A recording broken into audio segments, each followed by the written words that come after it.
Israel மக்கள் எனக்கு ராஜா வேணும் வேணும்னு சொல்றாங்க. முதலாவது ராஜாவா நான் சவுலை தான் தேர்ந்தெடுத்திருக்கேன். அவன் வந்து உன்கிட்ட வந்து என் கழுதை எங்க காணாம போச்சுன்னு உன்னை கேட்க வருவான்.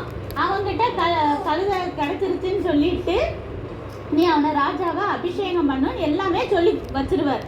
அப்போ அதே போல மறுநாள் வந்து யார்கிட்ட வந்து கேட்காங்க, சாமுவேல்கிட்ட வந்து சவுல் வந்து கேட்க வர்றான். அப்பதான் வாயை திறக்கிறதுக்கு முன்னாடியே சாமுவேல் ஐயா சொல்றாரு, இப்போ வந்து விருந்து நடக்க போகுது, நீ போய் அந்த இடத்துல ஃபர்ஸ்ட் உட்காரு.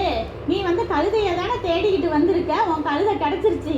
நீ வந்துட்டு அதே போல இந்த இஸ்ரேல் ஜனமே உன்னைத்தான் ரொம்ப ஆசையா தேடிக்கிட்டு இருக்கு அப்படின்னு சொல்லிட்டு உடனே சவுலுக்கு பயங்கர குழப்பமாயிடுது. நம்மளை எதுக்கு இஸ்ரேல் மக்கள் எல்லாரும் தேடுறாங்க? அப்போ சொல்றாரு, நான் தான் பென்யமீன் கோத்திரத்திலேயே எங்க கோத்திரம் தான் ரொம்ப சின்னது, அதுவும் என் வீட்டில் நான் தான் ரொம்ப சின்ன ஆளு, அற்பமானவன் அப்படின்னு சொல்லும் போது சாமுவேல் சொல்றாரு, போய் முதல்ல போய் நீ விருந்து